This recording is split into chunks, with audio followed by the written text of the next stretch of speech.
বকু ছয়গাঁও সমষ্টিৰ বামুণীগাঁৱত বিধানসভা সমষ্টি ভিত্তিত গ্ৰীষ্মকালীন কৰ্মশালাৰ সফল সামৰণি অনুষ্ঠান সাংস্কৃতিক পৰিক্ৰমা বিভাগৰ উদ্যোগত আৰু কামৰূপ জিলা প্ৰশাসনৰ সহযোগত বিধানসভা সমষ্টি ভিত্তিত বকু ছয়গাঁও সমষ্টিৰ বামুণীগাঁও আঞ্চলিক প্ৰদীপ সংঘৰ প্ৰাংগণত প্ৰশিক্ষণ কৰা গ্ৰীষ্মকালীন কৰ্মশালাখন বামুণীগাঁও আঞ্চলিক প্ৰদীপ সংঘই আয়োজন কৰা যোৱা 13 জুলাইৰ পৰা আৰম্ভ হোৱা কৰ্মশালাখন আজি আনুষ্ঠানিকভাৱে সামৰণি পৰে বামুণীগাঁও আঞ্চলিক প্ৰদীপ সংঘৰ সভাপতি গুলাব মেধি আৰু সম্পাদক প্ৰাণকৃষ্ণ দাসে জনোৱা মতে যোৱা 13 জুলাইৰ পৰা আৰম্ভ কৰা আজি 27 জুলাইলৈকে 15 দিনীয়া গ্ৰীষ্মকালীন কৰ্মশালাখন আজি সফলভাৱে সামৰণি কৰা হয় এই গ্ৰীষ্মকালীন কৰ্মশালাখন প্ৰশিক্ষণ চৰকাৰে নিৰ্ধাৰিত কৰি দিয়া মতে আয়োজক সমিতিয়ে নিৰ্ধাৰিত কৰা দুটা গীতৰ শিতান কামৰূপীয়া লোকগীত আৰু বিষ্ণু সংগীত প্ৰশিক্ষণ কৰোৱা হৈছে আৰু লগতে 5 গৰাকীকৈ প্ৰশিক্ষকৰ দ্বাৰা প্ৰশিক্ষণ প্ৰদান কৰা হৈছে আজি এই সামৰণি অনুষ্ঠানত উপস্থিত থাকে সাংস্কৃতিক উন্নয়ন বিষয়া অনুজ বৰুৱা প্ৰদৰ্শন নিয়ন্ত্ৰণ কেন্দ্ৰৰ বিষয়া নগেন বৰুৰ লগতে বহু বিশিষ্ট ব্যক্তিসকল বকুৰ পৰা ধনমণি মেধিৰ ৰিপৰ্ট নিভাস অসম লাইভ নমস্কাৰ জনাইছো আপোনালোকৰ জৰিয়তে সদৌতি অসমীয়া সমাজলৈ আমি অসম চৰকাৰৰ সাংস্কৃতিক বিভাগৰ আহ্বান মৰ্মে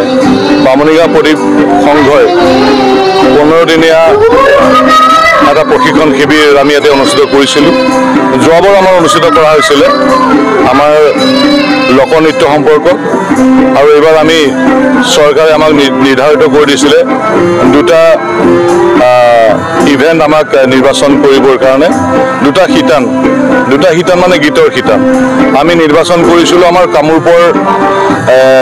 একেবাৰে আপুৰুগীয়া সম্পদ লোকগীতৰ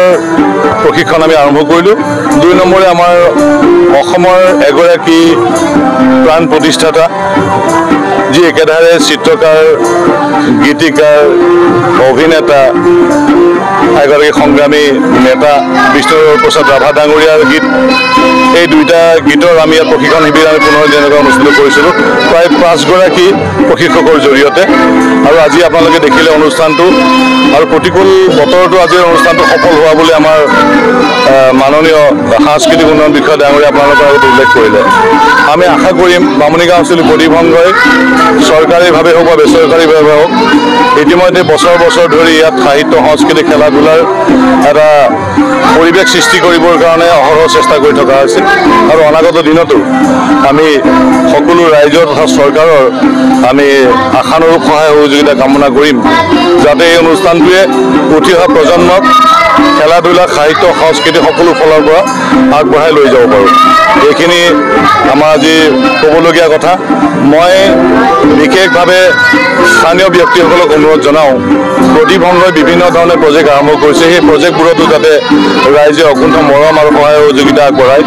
আৰু চৰকাৰকো অনুৰোধ জনাওঁ আজিৰ এই সীমিত এটা পৰিৱেশত বা সীমিত সা সুবিধাৰ জৰিয়তে ইয়াত শ ল'ৰা ছোৱালী আহে আমাক মাত্ৰ চৰকাৰে বান্ধি দিছিলে 50 গৰাকী শিল্পীক সেই প্ৰশিক্ষণ দিয়াৰ ব্যৱস্থা কৰিব লাগে অনাগত দিনত যাতে এই অঞ্চলটোৰ প্ৰতিগৰাকী আৰ্থিকভাৱে যিসকল সচ্ছল নহয় সেইসকলৰ ল'ৰা ছোৱালীক যাতে বহু পৰিমাণৰ ল'ৰা ছোৱালীক যাতে প্ৰশিক্ষণ দিয়াব পাৰি তাৰো ব্যৱস্থা যাতে চৰকাৰে গ্ৰহণ কৰে মই চৰকাৰক ধন্যবাদ জনাইছোঁ এইকাৰণে যে আজিৰ এই অনুষ্ঠানটো আমাৰ প্ৰদীপ সংঘক নিৰ্বাচিত কৰি চৰকাৰী এই সাংস্কৃতিক কৰ্মশালাখন অনুষ্ঠিত কৰিবলৈ দিয়াৰ বাবে ভৱিষ্যতে মই পুনৰবাৰ আপোনালোকক সহায় সহযোগিতা আগবঢ়াবৰ কাৰণে সদৌতি ৰাইজৰ অনুৰোধ জনাই আৰু সাংবাদিক বন্ধুসকলকো ধন্যবাদ জনাই আমাৰ আজিৰ এই সামৰণি অনুষ্ঠানটো ইমানতে সামৰিলোঁ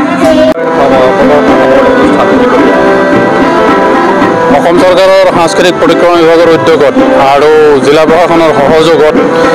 অসম চৰকাৰে অসমৰ প্ৰতিটো বিধানসভা সমষ্টিতে এনেধৰণৰ গ্ৰীষ্মকালীন কৰ্মশালাৰ আয়োজন কৰিছে তাৰে অংশ হিচাপে কামৰূপ জিলাৰ এই বকু ছয়গাঁও সমষ্টিৰ বামুণীগাঁৱত